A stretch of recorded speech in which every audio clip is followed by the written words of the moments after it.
Justin, thank you. Hi, everybody. Welcome to the Nets Postgame Show with Devin Harris. I'm Nancy Newman. The winning streak is now 11 in a row. So many good things to talk about in tonight's win in Charlotte and overall, really. Let's begin with the Nets' dynamic duo, KD and Kyrie, showing the way once again. Yeah, they lead the way. You know, it's easy when you got guys that can, take over a game and pick certain moments in the game to be aggressive. It allows you to play your role. Those guys did that, but I think Claxton was the most important guy tonight defensively because, you don't always, jump shots weren't falling like they regularly do, but one thing that carries along is defense, and I thought their defensive intensity and their attention to detail was second to none tonight. Okay, let's ISO in on a couple of these guys, and we're going to begin with KD and Kyrie. Let's give it a roll. I mean, getting to his spot like he normally does, turnaround jump shot, shot incredible from 2 tonight. Just getting, no really challenge from Charlotte and forcing him not to be able to get to his pull-up, the 1-3 he hit tonight, and then back to just taking advantage of the opportunity. One-legged floater, buckets.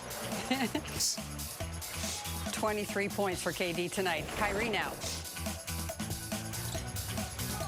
His ability to dribble out of small spaces to get the shot right here, that was a big shot to end the half. Nobody's better in creating more separation, especially at his size. And then just getting to this point right here with the left-handed finish.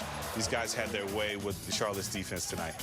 He just does not cease to amaze with KD and Kyrie leading the way. The Nets have now tied the third longest winning streak in their NBA history. They are 3 wins away from matching the record. That's 14. Their historic play over the last month and a half has pushed their season record up to 24-12, second best in the association. Only the 26-10 Celtics are better. So, my goodness, it's 11 straight wins, 15 of 16, 18 of 21, 9-0 versus the Southeast Division. Devin, 13-1 in December. It's a heck of a month for these guys, but they've been through so much, and we talked about the 2022 being a tough year for them, but they finally have locked in and found a voice and found an identity for their team. And now it's just about putting the pieces together, executing the game plan, and they're doing that on a nightly basis. And, during the pregame, the first key to the game Devin mentioned was don't wait until the third quarter. Well, Brooklyn followed the advice. They built that 10-point lead at the end of the first quarter, and the Nets did not trail at all on their way to their 4th wire-to-wire victory this season, just like you planned it. Yeah, with a team like Charlotte, you want to get out to a good start. You don't want to wait. You want to put them, on their heels. They did that.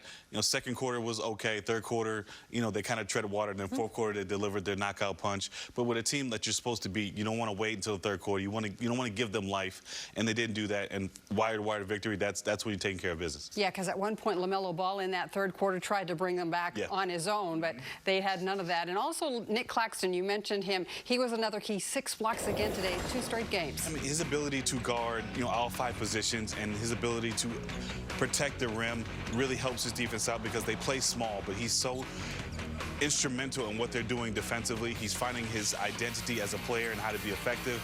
He's shooting free throw better. He's finishing better. Defensively, like you said, 6 blocks. That's his ability to protect and allow guys to stay home. And, he, to me, was the key player tonight. He did say, he's been on record saying he wants to be recognized as one of the top defenders in the NBA, and he's showing every bit of why. The Clax attack this season, these are his NBA ranks. 1st in field goal percentage, 2nd in blocks, and 4th in dunks. This is impressive.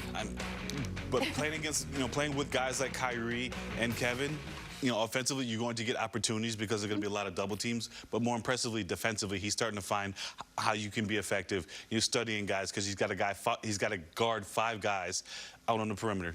Point guards, shooting guards, small forwards. He's got the center, so he's doing it all on a defensive end, and he's bringing that energy on a nightly basis, and it's contagious. He doesn't back down, right? He does not. Jacques Vaughn loves what he is seeing out of Claxton and the Nets in general. After our first break on the postgame show, we will hear what the head coach has to say about Brooklyn's 11th consecutive win.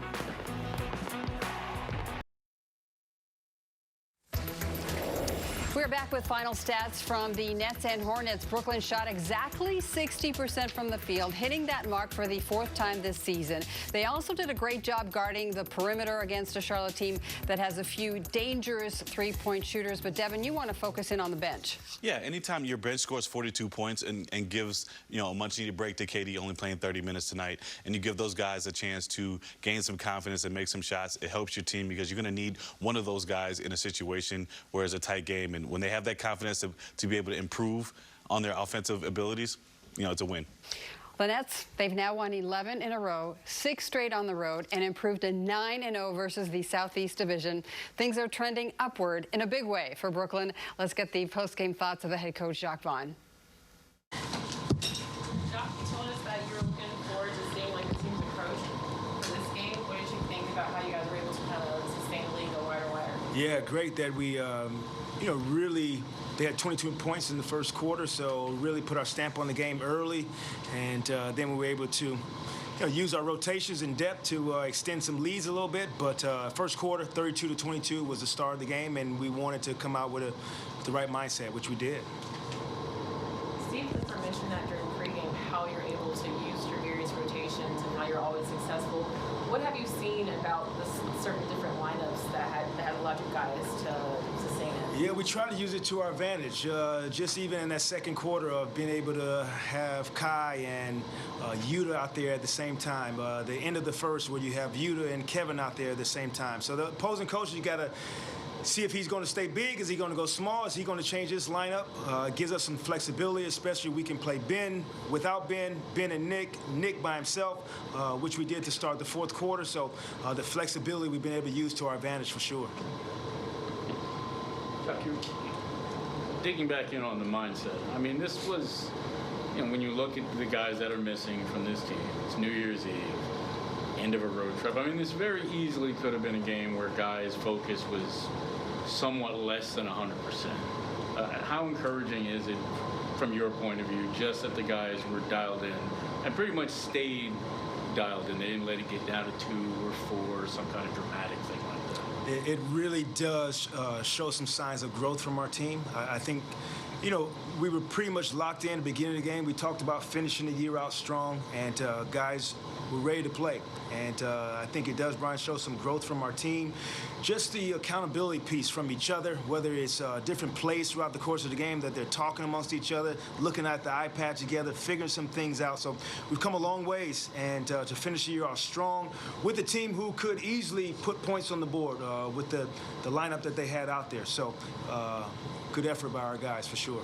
Chuck, why do you think that shift has been so dramatic from the start of the year to where you guys are at right now? It helps that you win games, to be honest, and that's a big part of it. Evidence in the way we've been able to cover for each other. I'll continue to say that. That's huge for our group. Our ability to take criticism and continue to move on has really grown as a group amongst each other, from the coach, from the coaching staff, with the sake of, we're going to get it figured out at the end of the day. So that part has been huge for our group. And I think guys being healthy has been a piece of that thing. But when we are missing guys, understanding that there are no excuses. So whether or not we went into the game saying is Ed or Ben going to play, there was no hesitation of, all right, we're just going to change our lineup and off we go. Good thing those dudes played, which was great. But Patty was ready. Keith was ready. Dayron was ready. Cam was ready. So that piece of it, of knowing that you have a responsibility to your teammate, has definitely grown. Touching on that, I mean, you talked about how it was good that Ben played, but considering how much time he missed last year, and then he was obviously out again earlier this year, for Ben to not be, clearly not 100%, I mean, he even said, I felt like poo. How much does that mean to the guys in there that he clearly wasn't, feeling himself, but he still gutted it out? It is, I think it's a huge sign for your teammates, of showing up for your teammates, being ready to rumble. You're not going to be 100% all the time. Ed, like yesterday, Ed didn't finish the shoot-around or whatever we want to call we had, because he just wasn't feeling like himself, kind of thing. And for him to go through treatment, for Ben to go through treatment and work their way to trying to play today means a lot to the group. I think it goes a long ways as far as accountability to your teammate. So it definitely means something for sure. What did you see from Yuta and his capability on the defensive side for tonight? He's doing a little bit of everything. You see the ability for guys to get the ball to him and him shoot the basketball, which we have total confidence in him. And now he's getting his hands on balls, whether that's being in the paint and plugging the paint, coming back and tipping balls, almost saved the ball, which I thought was a save making. But being around the basketball and being in good position, and great drive to the rim, which was aggressive. So he's growing as a basketball player. I think he's getting more comfortable, knowing kind of when he's going to get into the game and who he's going to play with. So I think that's helped him as well. You talked about the growth of the team. With what you guys have gone through during this stretch of time, how much has your staff, your coaching staff, meant and how they've helped during this winning streak? Yeah, a lot of credit to the staff. Unbelievable. The energy that they bring every single day, the care factor that they bring every single day, being there for the guys, whether it's off days, recovery days. You know, sometimes those are labeled for the players, and a lot of times the coaching staff is readily available. The staff has been unbelievable. Performance staff, the group around our players have really taken another level and step of care, which is important. It's a long season, and we're around each other a lot. We've tried to manage our time away to give people, some time to go and be by themselves. But when we're together, we enjoy each other, and I think that's huge for a group. The only time they seemed to challenge you, they cut within 6. You called a timeout early in the third quarter, and y'all really responded to that. Was any message, or just go back to what we've been doing? Or? No, it was really let's buckle down on getting back to what got us here. And a piece of that was the transition defense. We got a couple layups in transition. We didn't get back set. And then being up on LaMelo's threes. So we were able to hone back in, which is a great sign that we didn't let that carry over into the rest of the quarter. We answered the bell pretty quickly. All right, guys. Thank you. All right, guys. Happy New Year. Happy New Year. Let's go to 2023. Let's go. Turn the page, 2023. Jacques Vaughn was a player on the Nets back in the 05-06 season when they tied the franchise's NBA record by winning 14 games in a row. Now he's the head coach of a squad that has a chance to match or surpass that mark. They've got 11 straight victories now.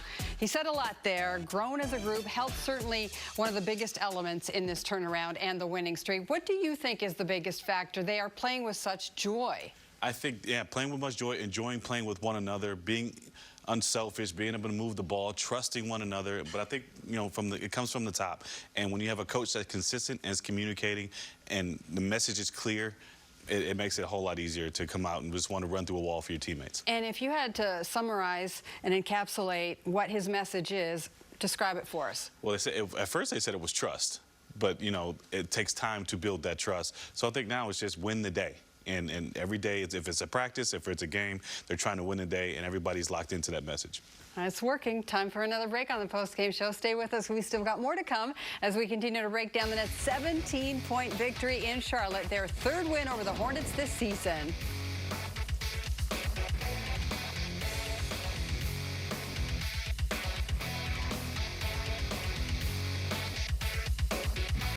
We welcome you back on the post-game show. We are heading into a new year, but argument's not over with regard to the best athletes ever. Who is that? Well, Michael Jordan is a popular choice for greatest of all time when it comes to basketball players, of course, but one youngster thinks it's KD, not MJ.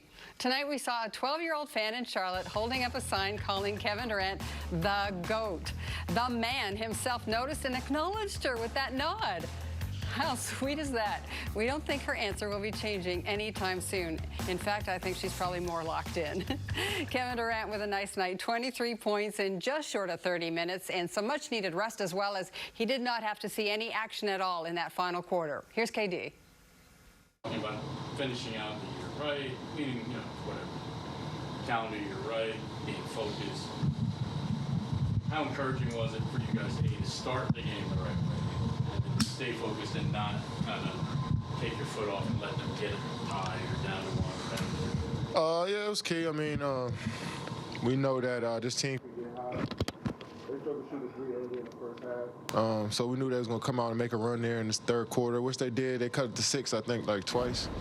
But we've been in this position before where teams get hot on us after having a big lead, so we knew what to do afterwards. And Coach called good plays coming out of the timeout. We executed defensively and was able to get a win. What was it like actually being able to sit the fourth? It felt cool, man. You know, it's always good to get a win. It's always good to see most of the team play. You know, guys came in and gave us great minutes all night. So looking forward to next year. Glad we was able to finish off the year strong, and tonight was one of those games for us. Now that the year is finished, calendar year, how would you sum up this year for the group? It was a one of those years you reflect on, and you know you see the turning points in the organization. You've seen different moments that brought us together as a group. You know, you see at this point now, towards the end of the year, you start to see us come together and form what we've been looking to do these last couple of years, which is a solid team that plays hard every night. You know, so we went through a lot in this calendar year, but you know, we're looking for bigger and better things in 2023. In your mind, what are you talk about turning points? In your mind, what would those be? Just when, you know, we came back for this season, you know, started the season, was a lot of, you know, talk in the summertime. But for us to be able to bring the group back together, start the year was cool. And then once Jock became the coach and we started to move forward, then obviously that was a turning point for us. Then we had some stuff that wasn't ideal. You know, guys out the lineup, Kyrie out the lineup, James Harden demanding a trade. There's a lot of stuff that we went through. How we started the year from an outside perspective, the noise around our team. You know, so it's good that we can be about ball going into this new year, and we playing a solid brand right now. So that's the most important thing. I was just going to ask about Ben. You know, obviously he wasn't 100% when he was sick. I mean, he'd be the first to say just I didn't feel good. But A, for him to be out there and gut it out there and play, what does that say about him being available for his teammates? And since Jock's taken over, he's really good. Yeah, it says a lot. You know, somebody who wanted to finish the year off with us, you know, was a little banged up and a little sick, but was able to come out there and give us some solid minutes, and we really appreciate that as his teammates. You know, we know you're under the weather, but you still want to give it a push to go play. That says a lot, you know. Regardless of how many minutes he played or his stats, he still came out there and played hard for us. So we respect that, and, you know, we appreciate him coming out here and playing under the weather. You know, Devin, KD talks about playing hard every night. It's one thing to say it, but they are doing it. Yeah, and more so doing it on the defensive side of the floor, which is something they haven't done in previous years, and I think that's why they're being a lot more successful. Offensively, they can score with the best of them, but at some point you got to be able to stop somebody, and they're doing it at a high level right now. Yeah, they're #1 in offensive efficiency. The defense catches up, and look out, right? Time for another quick break on the postgame show. Devin and I have more to come as we recap the Nets' 123-106 victory over the Hornets, a perfect way for Brooklyn to close out 2022. Stay with us.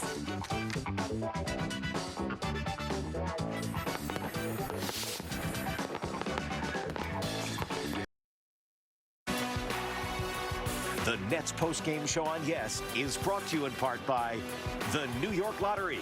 Get out there and play.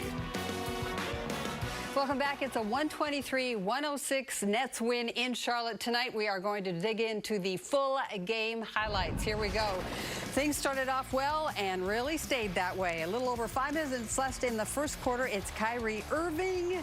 Nice. 1-2 step, 1-2 step. Are you going to dance again for us? Maybe. Katie was doing 2. Oh, yes. Making it a 30-22 lead. On we go. Second quarter. More Kyrie continuing to get after it. Yeah, he did not wait till the third quarter. He wanted to get off to a good start, and that three-pointer was definitely on its way. 8 minutes left in the second. LaMelo Ball delivers the nice pass to Mark Williams. Charlotte trailing by 11. Ahead midway through that second quarter now. It's Mason Plumlee gathering it up. Off the board and one. It's a big play right here. This is Kevin Durant's 3rd foul. Plumlee with a big night tonight. They cut it to 5, but here, under 2 minutes to go, Claxton to Irving, knocking down the 3 ball. 18 for him in that first half. Third quarter. I think he went through everybody. He went through everybody on this play.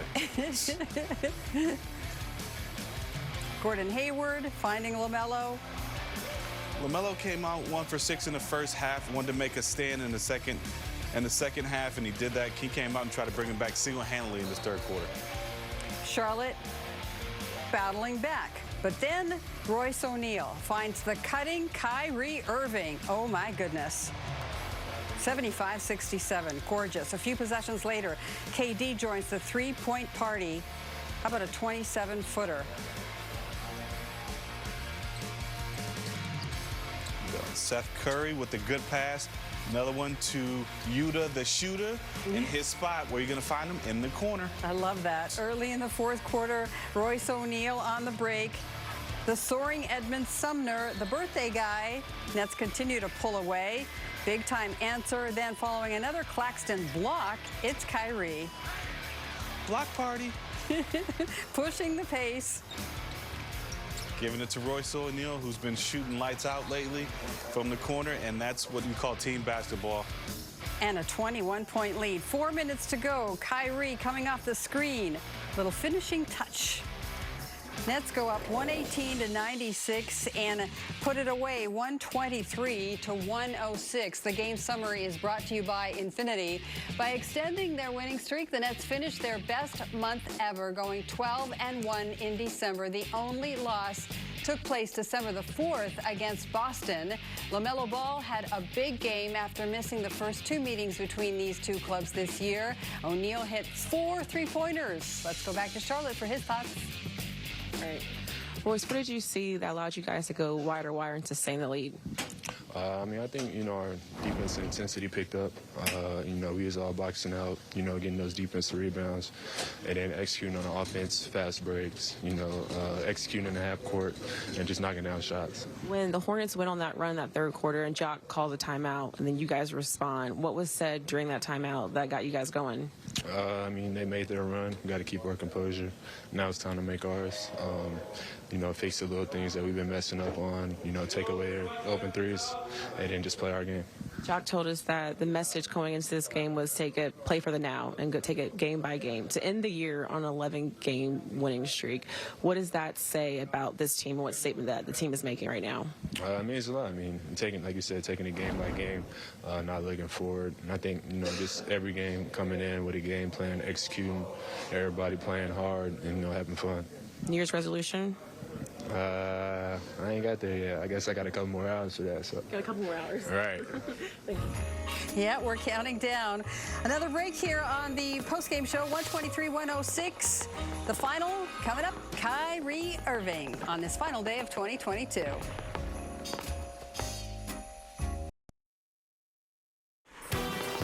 Welcome back. Okay, this is going to be good. New Year's resolution time. It is just about New Year's, right? 2023 is we're getting there. Coming up here. So Devin is going to tell us what he'd like to see around the NBA. Around the Change NBA? up in 2023. Yeah, one thing I would like to see is the Lakers. Please make a trade. Please.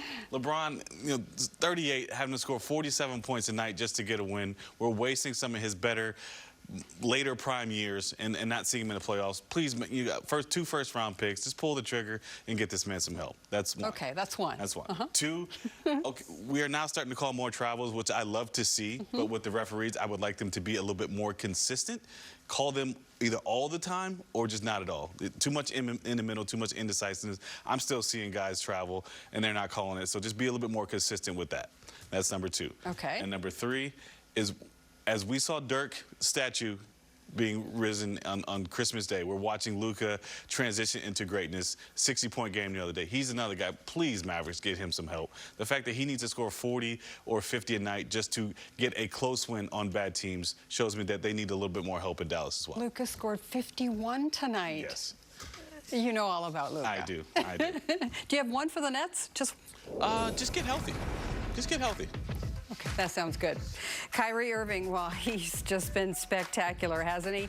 Leading the way tonight with 28 points on 11 of 19 shooting, 4 of 9 from 3, 6 rebounds and 4 assists. Just another fine line. Here's Kyrie Irving.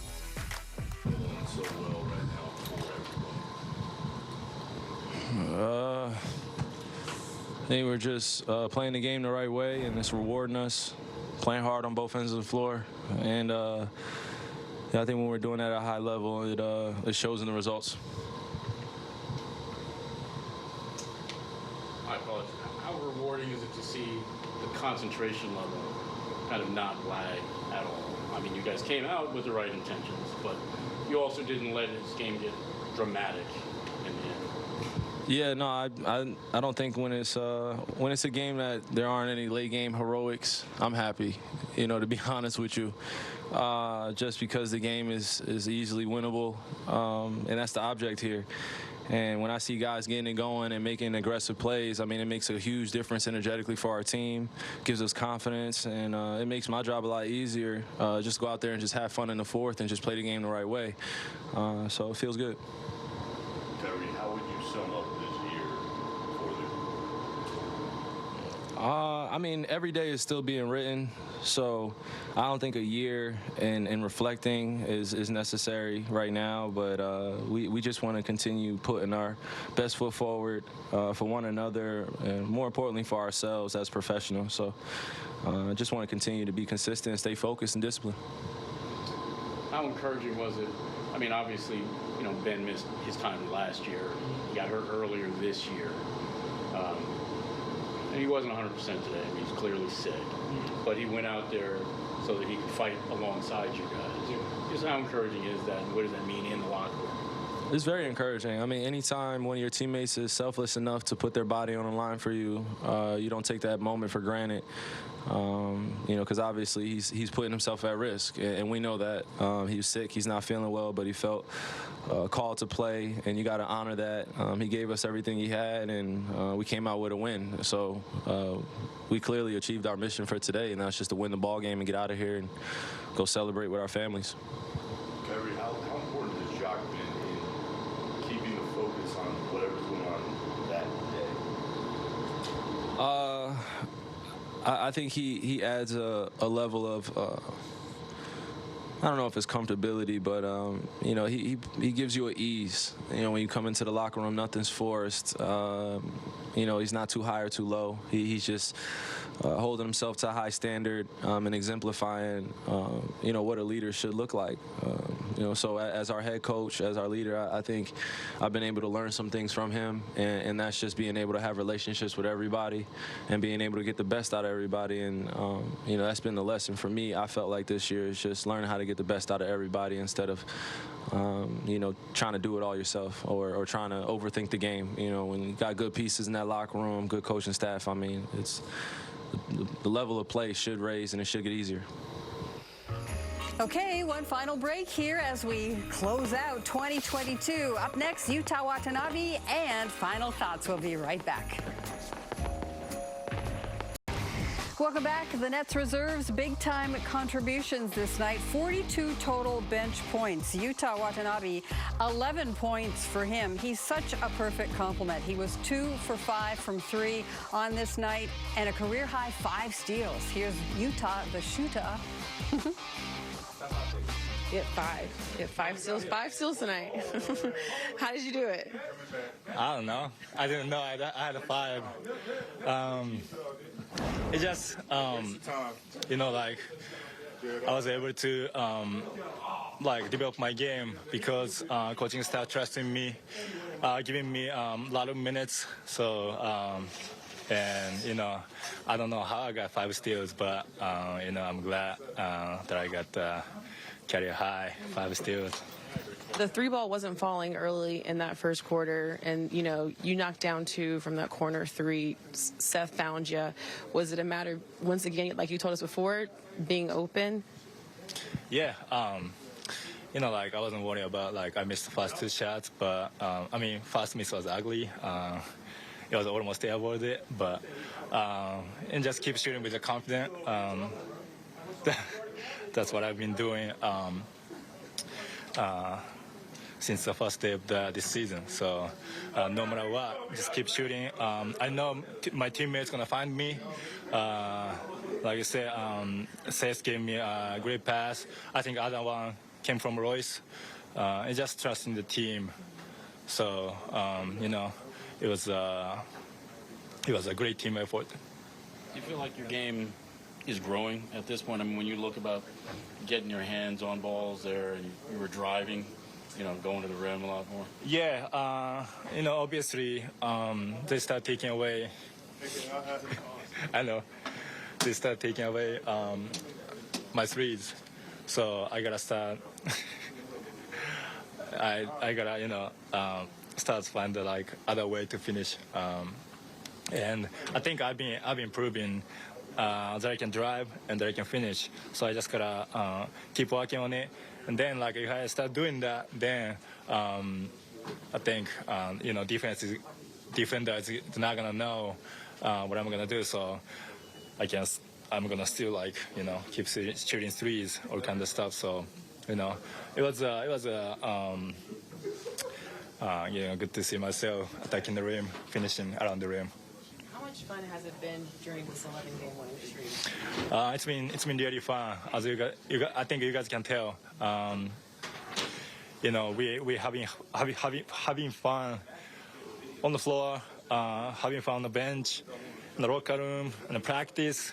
So it's good to see guys smiling every day. He's all smiles. After finishing their 3-game road trip tonight and closing out 2022 with their 11th straight win, Brooklyn will try to make it 12 in a row Monday night when they host the Spurs. Coverage begins on Yes and the Yes app with the FanDuel pregame show at 7 o'clock. It'll be Devin and I will be back. It'll be a quick stop at Barclays Center. Afterwards, the Nets will head out for 3 more games on the road. And for that game versus San Antonio, Jacques Vaughn said he hopes Joe Harris will be back. You hope so. But the guys that they have on the floor have been doing the job, and going against a team like the Spurs, who any Greg Popovich coach team is going to play extremely hard, but if they come out with the same intensity, the same level of focus, they should take care of business, and we should extend this winning streak going into 2023. And a final thought on 2022 for the Nets and this month of December. I mean, they're having fun. I'm having fun. They're great to watch, and they're great to cover. Just keep it going, and, guys keep doing their job and having fun doing it. Ready to close out 2022? Let's do it. Ready to bring in 2023? Let's do it. Less than 2 hours to go. Happy New Year, everybody. Thank you so much. Have a safe and happy night, and all the best in 2023. That's all for the postgame show. Once again, our final score from Charlotte. Nets 123, Hornets 106. Brooklyn finishes 2022 with its 11th straight win. Remember, Monday's coverage begins at 7 o'clock. So now for Devin and all of us at Yes, thank you once again for spending part of your New Year's Eve with us. Happy New Year. We'll see you Monday, 2023.